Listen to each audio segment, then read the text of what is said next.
അപ്പോൾ മക്കളെ നമുക്കൊന്ന് പോണ്ടിച്ചേരി വരെ പോയിട്ട് വരാം. ട്രിവാൻഡ്രത്തിൽ നിന്ന് എൻ്റെ യാത്ര സ്റ്റാർട്ട് ചെയ്തു.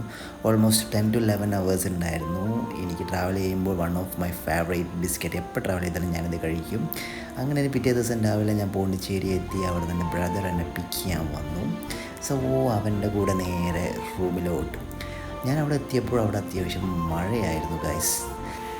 5 വർഷം മുന്നേ ഉണ്ടായിരുന്ന പോണ്ടിച്ചേരി എങ്ങനെയാണോ അതുപോലെ തന്നെയാണ് ഇവിടെ ഉള്ളത്. ഇവിടെ വലിയ അപ്ഡേഷൻസ് ഒന്നും വന്നിട്ടില്ല. പിന്നെ നേരെ അവിടെ അവൻ്റെ റൂമിലോട്ട് എത്തി. അവിടെ നിന്ന് ജസ്റ്റ് ഫ്രഷപ്പായി. പിന്നെ അവൻ്റെ കോളേജ് വരെ ഒന്ന് പോകേണ്ട ആവശ്യം ഉണ്ടായിരുന്നു. പിന്നെ അതിനുശേഷം പോണ്ടിച്ചേരി മൊത്തമായിട്ട് ഒന്ന് എക്സ്പ്ലോർ ചെയ്യാമെന്ന് വിചാരിച്ചു. എനിക്ക് ആകെ 1 day മാത്രമേ ഉണ്ടായിരുന്നുള്ളൂ. ലെഫ്റ്റ് സൈഡ് കാണുന്നത് അവിടുത്തെ സെക്രട്ടേറിയറ്റ് ആണ്. പിന്നെ റൈറ്റ് സൈഡിലുള്ളത് അവിടുത്തെ റോക്ക് ബീച്ചാണ്. പോണ്ടിച്ചേരി വന്നു കഴിഞ്ഞാൽ one of the important place ആണ് വൈറ്റ് ടൗൺ.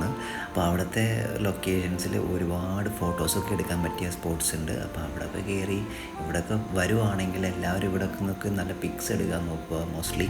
അപ്പം അവിടെ നിന്ന് കുറച്ച് പിക്സ് ഞാനും എടുത്തു. അങ്ങനെ പിക്സൊക്കെ എടുത്ത് കഴിഞ്ഞ് നേരെ ബാറിലോട്ട്. പോണ്ടിച്ചേരി വന്നാൽ മസ്റ്റായിട്ടും പോകണമല്ലോ. അങ്ങനെ കഴിഞ്ഞപ്പോൾ കണ്ടൊരു പുള്ളിക്കാരനായിരുന്നു ഇത്. പുള്ളിക്കാരൻ്റെ സ്റ്റോറി കേട്ടപ്പോൾ കുറച്ച് വിഷമായി. അതിനുശേഷം എൻ്റെ ഫ്രണ്ടിനെ മീറ്റ് ചെയ്യാൻ പോയി. ഞാൻ സർപ്രൈസ് കൊടുത്തു. വൺ ഓഫ് മൈ ക്രൈം പാർട്ണറായിരുന്നു കോളേജ് ലൈഫിൽ. പിന്നെ കുറച്ച് വേറെയും ഫ്രണ്ട്സ് ഉണ്ടായിരുന്നു, അവന്മാരൊക്കെ ഒന്ന് മീറ്റ് ചെയ്തു. അതിനുശേഷം അങ്ങനെ ഞങ്ങൾ അവിടെ പോണ്ടിച്ചേരി മാളിലൊക്കെ ഒന്ന് പോയി ഒന്ന് ചിൽ ഔട്ടായി. ജസ്റ്റ് ഒരു ബർഗറൊക്കെ കഴിച്ചു. പിന്നെ എനിക്ക് അവിടെ ടൈം ഇല്ലായിരുന്നു. അപ്പോൾ ഞാൻ പെട്ടെന്ന് തന്നെ പിറ്റേ ദിവസം രാവിലെ തന്നെ തിരിച്ചു വരുന്ന വഴി എനിക്ക് കിട്ടിയ ഒരു അമ്മൂമ്മയാണിത്.